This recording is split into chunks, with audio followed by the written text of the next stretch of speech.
Os pilares da doutrina espírita são a existência de Deus, a reencarnação ou as várias existências, as variedades de mundos habitados, intercomunicação entre os dois planos da vida e o código de moral do Evangelho do Cristo. Vamos dar continuidade à leitura do livro, o Evangelho segundo o Espiritismo, capítulo 15. Fora da igreja não há salvação. Fora da verdade não há salvação. Enquanto a máxima, fora da caridade não há salvação, se apoia sobre um princípio universal e abre a todos os filhos de Deus acesso à felicidade suprema, o dogma. Fora da igreja não há salvação, se apoia não sobre a fé fundamental em Deus e na imortalidade da alma, fé comum a todas as religiões, mas sobre a fé especial em dogmas particulares. É exclusivo e absoluto. Em lugar de unir os filhos de Deus, os divide.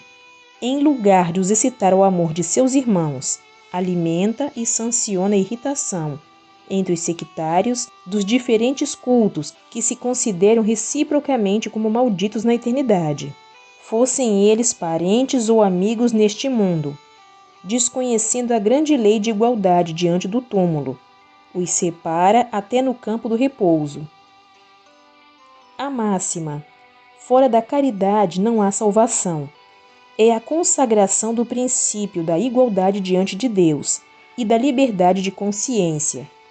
Com esta máxima por regra, todos os homens são irmãos, e qualquer que seja sua maneira de adorar a Deus, eles se estendem as mãos e oram uns pelos outros. Com o dogma fora da igreja não há salvação. Eles se lançam anátema. Quer dizer, uma sentença dita que excomunga, que expulsa do seio da igreja. Excomunhão. Se perseguem e vivem em inimizade. O pai não ora pelo filho, nem o filho pelo pai, nem o amigo pelo amigo, desde que se julguem reciprocamente condenados para sempre. Esse dogma, pois, é essencialmente contrário aos ensinamentos do Cristo e à lei evangélica.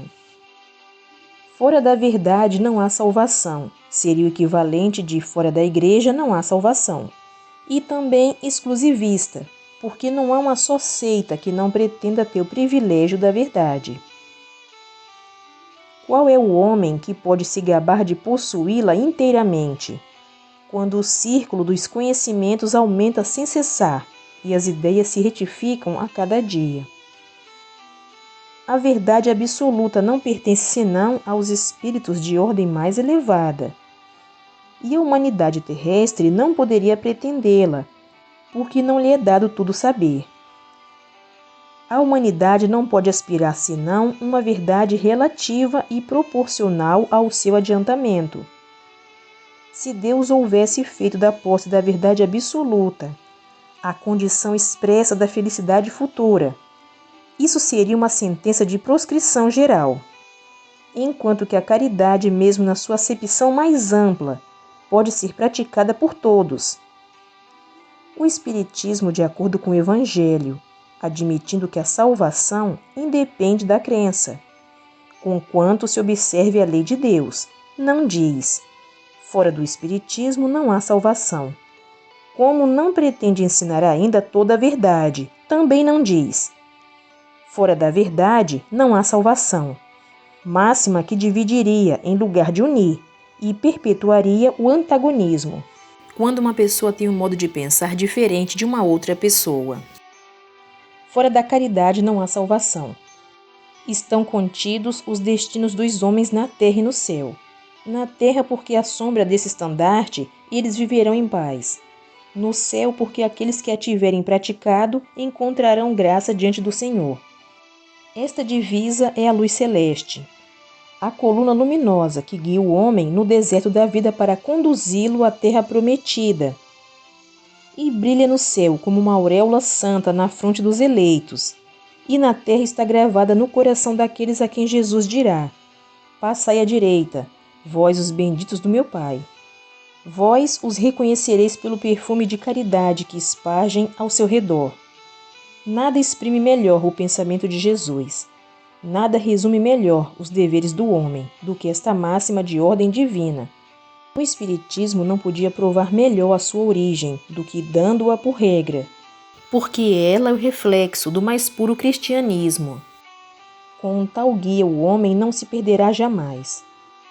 Aplicai-vos, pois, meus amigos, em compreender-lhe o sentido profundo e as consequências, e em procurar por vós mesmos todas as suas aplicações. Submetei todas as vossas ações ao controle da caridade, e vossa consciência vos responderá. Não somente ela vos evitará de fazer o mal, mas vos levará a fazer o bem. Porque não basta uma virtude negativa, é preciso uma virtude ativa. Para fazer o bem é preciso sempre a ação da vontade. Para não fazer o mal basta frequentemente a inércia e a negligência. Meus amigos, agradeçamos a Deus que nos permitiu conhecer o Espiritismo, não só porque aqueles que a possuem podem ser salvos, mas porque nos ajuda a melhor compreender os ensinamentos do Cristo. Ela nos faz melhores cristãos.